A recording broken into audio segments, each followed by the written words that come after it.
Hello everybody, peace, welcome to another episode, and today I'm going to be talking about women and male friendships. From beautiful seas to flourishing legacies. So now when we think about women and males and females being friends, there is so much difference of opinion, right? And in Islam there is this idea of modesty. And what modesty isn't, like I said before in a few of my videos, that modesty isn't in the way you dress, it's in the way you behave, right? It's a mannerism. It's doing something that is morally good according to the Quran and the Sunnah, right? So that's our guiding line. Now, when it comes to interacting with the opposite gender, there is this huge difference of opinion. There is this one side where it's like, it's just my bro. I've been around them all my life and they are like a big brother to me, or like a little sister to me. And then there is this other side where it's completely like, I don't even want to look at that direction. I remember actually seeing someone's Instagram post, and it said inside of the bio section, it said, "Men don't come near me or I'll kill you," or something along those lines. But yes, so you have basically like these two different sides. Now, when it comes, and this is so important because it's about the question of gender interaction, right? I've been in circles where it's very normal for the male and the females of the group, like the wife and the husband, to kind of double date, and then they go together, they'll go on holiday together, and they'll do all of these things. The wife lives with the in-laws, and with the in-laws is also the brother-in-law and all of that. And sometimes it is just this conversation of like, we are, it's just normal, we are close, it's family, it's friendship, it's been for a long time. And I really want to approach it from a way of giving you an example, right? So I want you to imagine two different people of two different genders, right? So there is a male and there's a female. And I want you to imagine that both of them are extremely attractive, right? But they are not together. Right? They are both married, they have their own spouses and all of that thing. And I want you to imagine realistically, right? I mean, think what is your fitrah telling you right now? What is your nature telling you? Is it possible that these two people can be friends, at least close friends, in regard to like chilling with each other and speaking to each other in a certain way, and texting each other one-on-one and commenting on each other and being a person who they confide in? Like, is it possible? Like, is it really possible, right? I want you to ask that question. And then there is another part of it, right? So I've also spoken to people where they say, oh my goodness, I would never even think of being with that person. They are so not my type, right? And then it's kind of like, that's it, it's done, let's not talk about it anymore, right? But then the thought never comes that, what about that person's feeling towards you? Right? And I'm not saying, this isn't a question of who's attracted and who's not attractive. Beauty is in the eye of the beholder, right? So say, that person is generically attractive, right? And then they are saying that they're not attracted to someone who might be generically unattractive, right? Again, it's a very subjective topic. The point is that one of them is going to be attracted to the other person, right? It's just something's going to happen. And there is another dimension to this as well, right? I've spoken before about the concept of limerence. And limerence is an idea which comes from a place of wound. It comes from a place of a severe wound. And what happens is, when there is something going on in your life which is stressful, it could be related to your spouse who you are not connecting with, perhaps for one reason or another at that time. It could be something that is stressful to do with work. It could be something that is to do with your parents. It could be with so many other things, right? And what happens is you fall into this way of thinking and this way of behavior that you begin to think about this person, and you begin to obsess about them, and you create this fantasy in your head about them. You got to check that video out. It talks all about limerence. But the point is that there will come a time in every single one of our lives that is going to be a difficult time. That is just the nature of being human, right? And during that time is the time when the devil, when the shaitan comes to you and will do everything it can to keep you there or to take you even lower, right? Take you even lower in your morality, should I say. And that is the time when sometimes the people who we wouldn't even think twice about on a regular day, who we talk to on a regular basis, we might have even gone on holiday with them, our spouses might have chilled with them, it could have just been like whatever, right? But then that day comes, something is missing, and then a thought comes into your head, right? And then you begin to think about the person a little bit different, right? And I know these are all situations that are very subjective.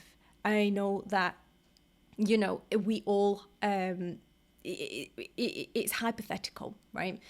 But the reality is that so many of us are in these situations right now, and we are okaying it and saying that that will never happen. I mean, I'm not attracted to them. So what that leads to is you being sitting around that person, talking to them on a deep level, asking them opinions about stuff, learning about their personality, learning about the things they are into, and slowly, the same way that Adam alayhi salam was gradually led to the tree of, right, he desired to eat from the tree. His desire led him to eat from the tree, and his desire was to live forever, right? But it was still a desire. It led him to eat from the tree. And slowly, that desire begins inside of you, and it's nurtured, and it is grown, and it is manifested, should I say, amongst the other person. And then before you know it, you're beginning to think about them. And you begin to compare them to your spouse. You begin to appreciate things about them that your spouse doesn't do, or you feel like you would ideally want this in a relationship. You begin to fantasize about things that have never happened, not even real, and you begin to see that person's face inside of those fantasies, right? So the point of all of this is, let's nip it in the bud. It really is just keeping it simple. If we want our marriages to work, if we want our relationships to be strong in our relationship with our spouse, then it's important that we eliminate anything that might affect that connection, right? That includes being friends with the opposite gender, right? For one reason or another, I've given you a whole bunch of hypothetical situations of things that could go wrong and probably will go wrong and have quite often gone wrong for people who thought they would never be in certain situations. And now these are not just the words of me being a Muslim woman sharing them with you, right? These are things that non-Muslims say. A lot of marriage counselors, a lot of relationship counselors, they speak, and a lot of them who have, gone with someone else while they were being married have come back and they say, like, don't ever do this ever again. Don't stay late at this place talking to this person about this stuff. They are not your friend, right? There is no such thing as a male and a female being friends, right? There has to be a kind of moderation there, a kind of modesty, a kind of, if you can't have a third party present, then making sure that you keep the conversation as focused and as professional and as on the topic as possible, right? And it's unfortunate because in today's society, it is so hard to be friends with a person of your own gender. I'm just going to be honest with you, right?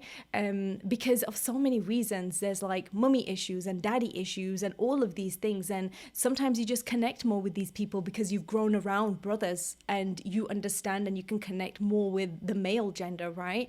And then you have the women as well.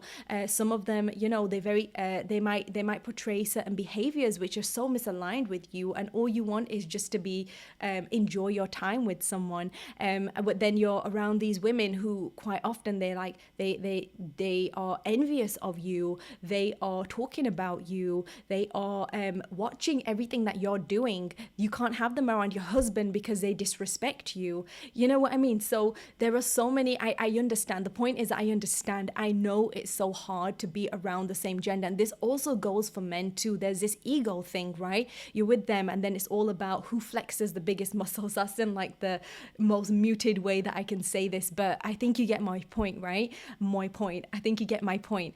And it's like a competition. It's a competition, like who's the bigger man, and then there's a competition who's the most beautiful woman, right?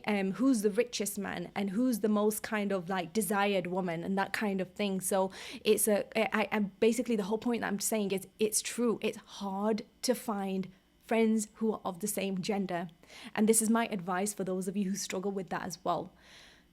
Be alone for a little while and begin to enjoy the company of yourself. And the people who make you feel a certain way, or you feel around them a certain way, because, you know, we feel a certain way. Sometimes it's not always them making us feel like that. We get triggered. You know how it is. Then be alone, be in your own company, enjoy yourself, be around yourself.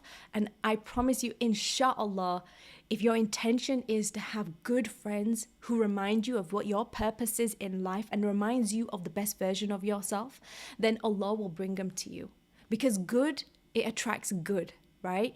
Everything that you do that is good will bring something good towards you. And if your heart desires to have companionship with someone who is a girl, you know, one of your girls, just enjoying being around them, then it will come to you, inshallah. And bismillah, it takes a lot of patience and a lot of trust as well, and just trusting yourself that you're okay alone if you need to be for a little while, and when the time is right, inshallah, then you'll be with your friends. So anyway, I hope this video was helpful, useful in any way. And if you want to find out anything that I'm doing, you can check out under this video whatever's going on. I do have a free downloadable for you. It is my book, The Woke Writer. Something else as well, I have a new creative corner as part of this YouTube channel. And me, just as a person, when things get too rigid, I feel a little stifled. So I just wanted kind of like a section where there's a little bit of freedom. And within it is like unedited pieces, a bit of advice.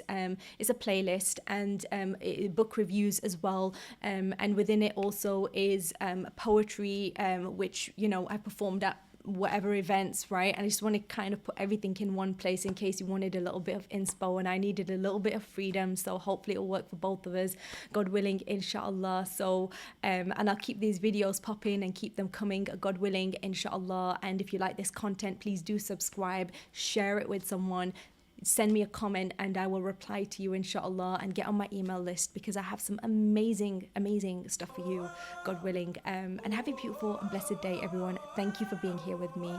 Assalamu alaikum wa rahmatullahi wa barakatuh. Peace.